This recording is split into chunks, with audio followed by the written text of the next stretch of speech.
I never thought I'd be writing this, but here I am, seeking advice from strangers on the internet about my family situation. My name is Johnny, and I'm 32 years old. I've been estranged from my parents for almost 8 years now, and suddenly, they're trying to be a part of my life again. I'm not sure how to handle this, and I could really use some outside perspective. To understand my situation, you need to know about my childhood. I grew up in a small town in Ohio, the older of 2 boys. My younger brother, Bobby, 30 was born when I was just 2 years old. From the beginning, it was clear that Bobby was the golden child. He was outgoing, athletic, and charming, everything I wasn't. I was more introverted and focused on academics. Our parents, especially our dad, always seemed more interested in Bobby's activities than in mine. Dad was a former high school football star who never quite got over his glory days. When Bobby showed an interest in sports, Dad was over the moon. He'd spend hours in the backyard teaching Bobby how to throw a perfect spiral, while I sat on the porch with my books. Mom wasn't as blatant about her favoritism, but it was still there. She'd gush over Bobby's finger paintings and put them on the fridge, while my report cards with straight A's were met with a simple, "Good job, Johnny." I remember one particularly painful incident when I was 10. I had won the school science fair with a project on renewable energy. I was so excited to show my parents, but when I got home, they were too busy celebrating Bobby making the junior football team to even look at my blue ribbon. As we got older, the favoritism became even more apparent. In high school, I threw myself into my studies, joining the debate team and the math club. I was determined to get into a good college and become a doctor. Bobby, on the other hand, coasted by on his charm and athletic ability. He was the star quarterback, dating cheerleaders and going to parties every weekend. I still remember the night of my high school graduation. I was valedictorian, and I had worked for weeks on my speech. As I stood at the podium, I scanned the audience for my family. Dad was there, but he was busy filming Bobby, who was goofing off with his friends in the back row. Mom at least seemed to be paying attention, but I could see her constantly glancing over at Bobby. It felt like even in my moment of triumph, I was still in my brother's shadow. When it came time for college, I got accepted into a prestigious university with a partial scholarship. I was thrilled, but my excitement was short-lived. My parents sat me down and told me they couldn't afford to help me with tuition. They said they had been saving for years, but unexpected expenses had come up, and they just didn't have the money. I was devastated, but determined. I took out student loans, worked part-time jobs, and managed to make it through undergrad. It was tough, but I was proud of myself for doing it on my own.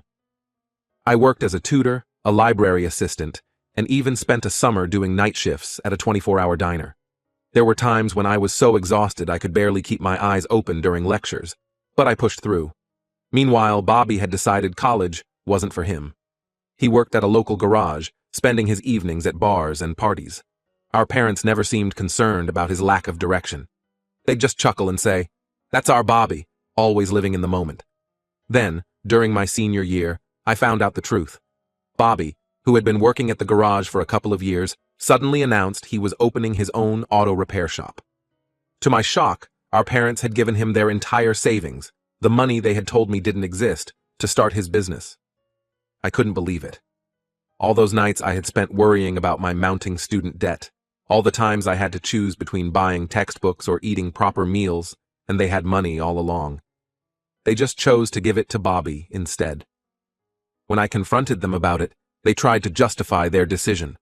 They said Bobby needed the money more because he didn't have a college degree, and that I would be fine because I was smart and would make good money as a doctor someday.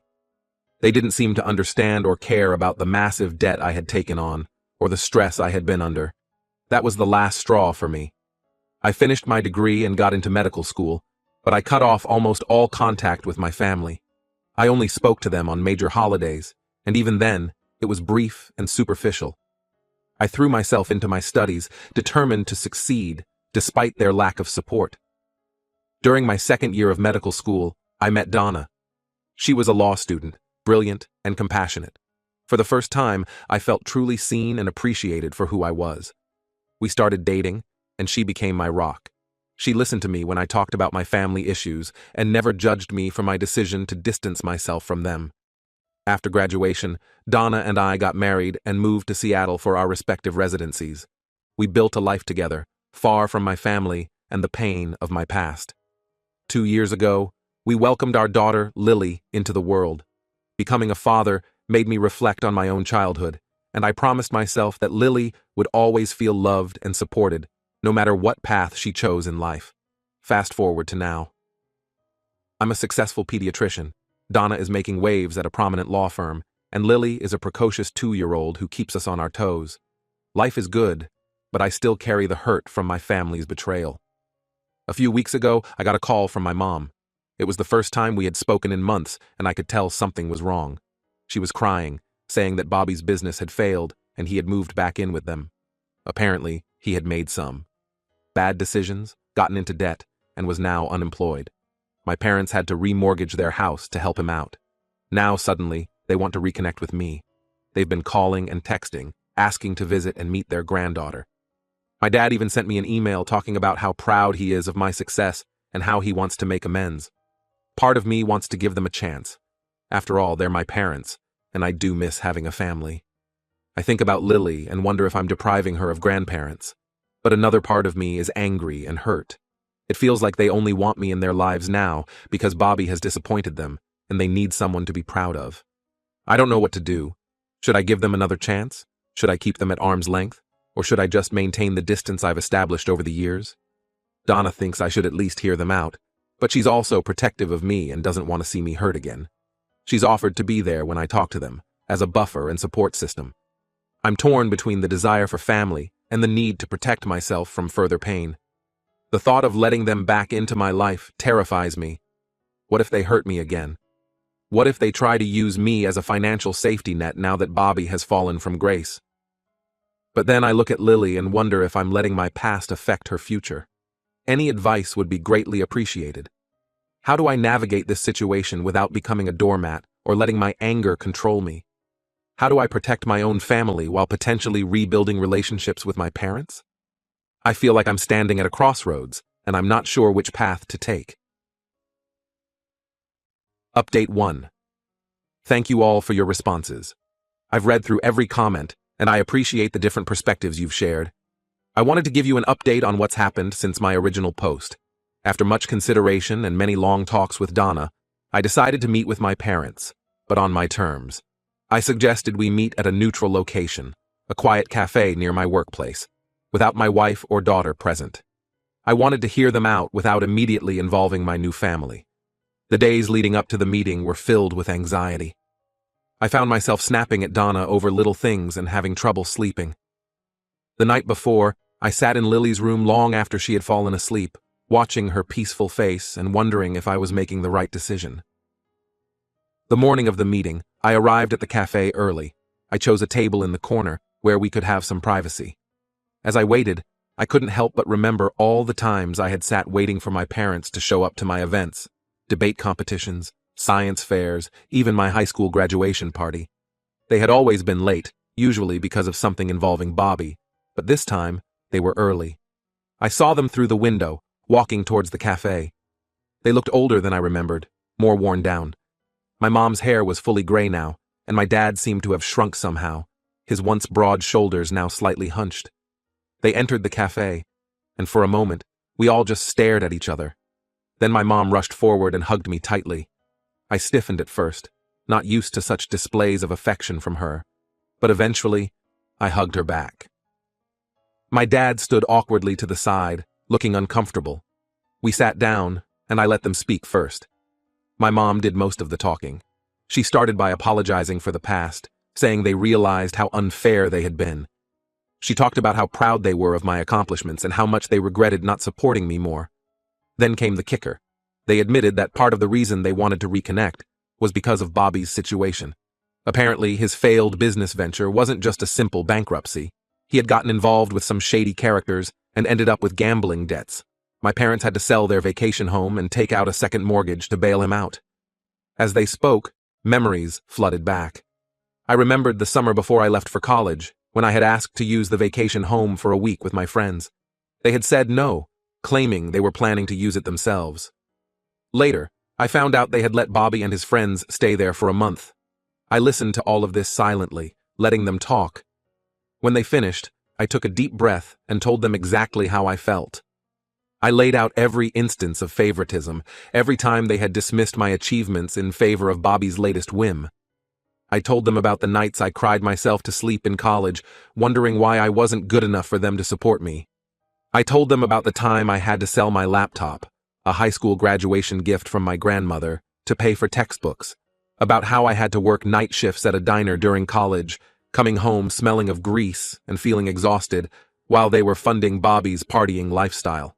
My dad tried to interrupt, to defend their actions, but I shut him down. I reminded him of all the football games he attended for Bobby, and how he had missed my debate team winning the state championship because he was at one of Bobby's games. I told them that while I appreciated their apology, it didn't erase years of hurt and neglect. I made it clear that if they wanted a relationship with me, it would be on my terms, and it would take time and effort on their part. I also addressed the elephant in the room, Bobby. I told them that while I sympathized with his situation, I wasn't interested in being his safety net or in competing for their attention again. My life, my wife, and my daughter were my priorities now. As I spoke, I could see the pain and regret on their faces. My mom was crying silently, and my dad looked like he had aged 10 years in the span of our conversation. Part of me felt guilty for causing them pain, but another part felt relieved to finally be saying these things out loud. The conversation ended with mixed emotions. We agreed to take things slow. I said I'd be open to occasional phone calls, but I made no promises about in-person visits or introducing them to Lily. I told them I needed time to process everything and that they needed to respect my boundaries. As I left the cafe, I felt a strange mix of sadness and relief. It wasn't the heartwarming reconciliation some might have hoped for, but it felt honest and necessary. I walked to my car and sat there for a long time, replaying the conversation in my mind. When I got home, Donna was waiting for me. She took one look at my face and enveloped me in a hug. We sat on the couch, and I told her everything. She listened without judgment, offering comfort and support. That night, as we lay in bed, Donna asked me how I felt.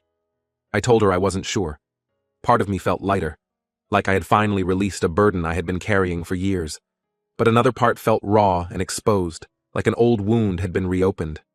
I'm still processing everything, but I feel like I've taken a step towards healing, even if the road ahead is still uncertain.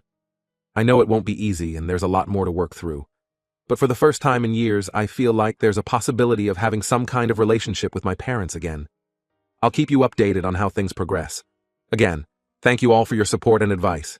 It's given me the strength to face this situation head on. Update 2. It's been about a month since my meeting with my parents, and I wanted to give you all another update. Things have been complicated. True to my word, I've been allowing limited contact with my parents. We've had a few phone calls, mostly short and somewhat awkward. My mom has been trying hard, maybe too hard. She calls more often than I'm comfortable with and always wants to know about Lily. I've had to set some boundaries there, reminding her that she needs to earn the right to be a grandmother. Last week, she called and spent 20 minutes telling me about a toy she had bought for Lily. I had to interrupt her and remind her that she hasn't even met Lily yet, and it's not appropriate to be buying her gifts at this stage. She seemed hurt, but I stood my ground. My dad, on the other hand, has been distant. He's only spoken to me once, and it was a stilted conversation. I get the feeling he's struggling with his pride, finding it hard to admit he was wrong all these years. During our one conversation, he mostly asked about my work, as if he was trying to understand the life I've built without them. The real drama, however, came from an unexpected source, my brother, Bobby. About 2 weeks after my meeting with my parents, I received a long, rambling email from him. It was part apology, part plea for help. He wrote about how he had messed up his life, how he regretted taking advantage of our parents, and how he wished he had been a better brother to me. As I read the email, memories came flooding back. I remembered the time in high school when Bobby had borrowed my car without asking and gotten into an accident. Our parents had been angry, but they paid for the repairs without making Bobby face any consequences. Meanwhile, I had to take the bus to school for a month. At first, I was touched by Bobby's email. It seemed like a genuine attempt at reconciliation. But as I read on, the true purpose of the email became clear. Bobby was asking me for money. He had a business idea that he was sure would solve all his problems, and he wanted me to invest. I was furious. After all these years, after everything that had happened, he still saw me as nothing more than a potential source of cash. The business idea was vague and poorly thought out, something about a food truck that would sell gourmet hot dogs. It was clear he hadn't learned anything from his previous failure. I didn't respond to the email. Instead, I called my parents. The conversation was tense. I asked them if they knew about Bobby's email, and they admitted they did. In fact, they had encouraged him to reach out to me. They thought that if Bobby and I reconciled, it would help bring the family back together. I lost my cool at that point. I told them that their attempts at manipulation were exactly why I had distanced myself in the first place. I reminded them of all the times they had enabled Bobby's bad behavior, from covering for him when he cheated on tests in high school to bailing him out of jail after a DUI in his 20s. I made it clear that I wasn't interested in funding another of Bobby's schemes, and I was hurt that they would even consider asking me after everything that had happened. I told them that if this was their idea of making amends, they had a lot to learn about respect and boundaries. The call ended badly. My mom was crying again, my dad was defensive, and I was shaking with anger. I felt like all the progress we had made had been undone in an instant. After I calmed down, I talked things over with Donna. She's been my rock through all of this, offering support and a clear perspective when I need it most. We decided that for now, it's best to take a step back from my family again. The trust that was so tentatively rebuilt has been shattered, and I need time to process everything. I'm feeling discouraged and hurt, but also strangely relieved. This incident has confirmed that my instincts were right. My family still doesn't truly understand the pain they've caused or respect the boundaries I've set. It's a hard realization, but an important one. For now, I'm focusing on my own family, Donna and Lily. They're my priority, and I won't let the drama with my parents and Bobby affect the happiness we've built together. Last night, as I was tucking Lily into bed, she asked me to read her favorite story, The Giving Tree.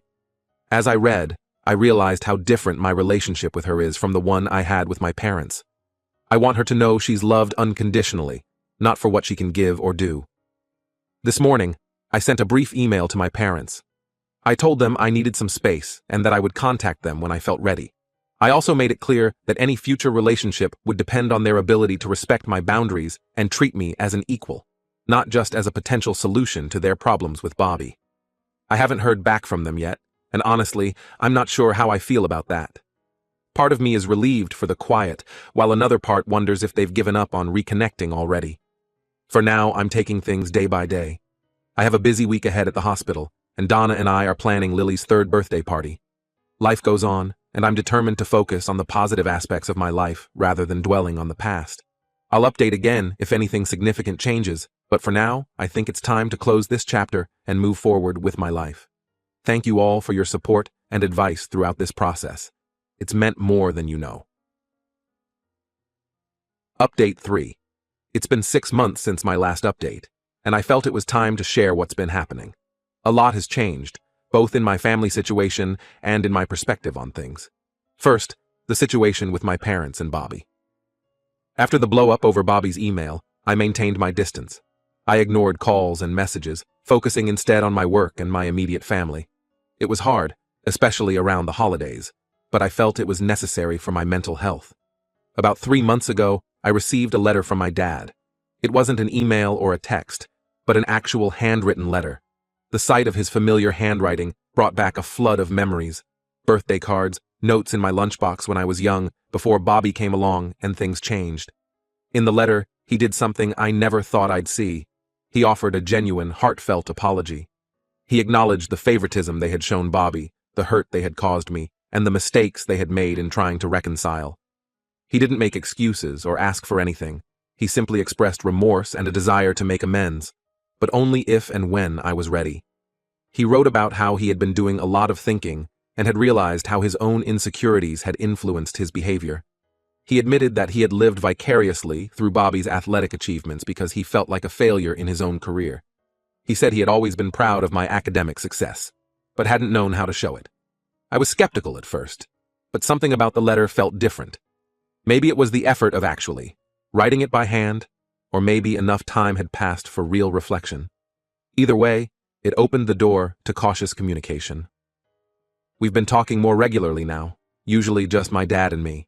Our conversations are still sometimes awkward, but they feel more honest. He's been asking about my work and my family, really listening when I talk about my life. He's also been sharing more about his own struggles, including his difficulty in admitting his mistakes and his fear of losing his children. Last week, he asked if he could send Lily a birthday gift. Instead of just saying yes, I suggested we video call so he could watch her open it. The joy on his face when Lily excitedly unwrapped the toy doctor kit he sent was something I hadn't seen in years. As for my mom and Bobby, things are still complicated. My mom has respected my boundaries more, which I appreciate. She's been sending occasional emails, sharing family recipes and old photos.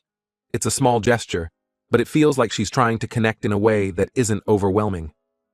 Bobby, I've learned, has finally sought help for his gambling addiction and is working a steady job for the first time in years. He hasn't reached out to me directly, which is probably for the best right now. Dad mentioned that Bobby is attending Gamblers Anonymous meetings and is trying to pay back some of the money he owes our parents. The biggest change, however, has been in my own perspective. Through all of this, I've realized that while I can't change the past or control my family's actions, I can control how I respond to them. I've been working on letting go of some of the anger and resentment I've carried for so long. It's not easy, and there are still days when the old hurts resurface, but I'm trying. I've also gained a new appreciation for my own family. Donna has been incredibly supportive through all of this, offering advice when I need it, and just listening when I need to vent. Watching Lily grow and helping shape her understanding of family has made me reflect on what I want that to mean for her. Last weekend, we had a picnic in the park. As I watched Donna push Lily on the swing, I felt a sense of peace I hadn't experienced in a long time. I realized that regardless of what happens with my parents and Bobby, I have a family of my own now, one built on love, trust, and mutual respect. For now, we're taking things day by day. I'm not rushing into anything, but I'm also not closing any doors. My priority remains my wife and daughter, but I'm cautiously optimistic about the possibility of healing some of the rifts with my parents. This journey has been difficult, but it's also been enlightening. I've learned a lot about forgiveness, boundaries, and the complexities of family relationships. Whatever happens next, I feel better equipped to handle it. Thank you all for your support and advice throughout this process. It's meant more than you know.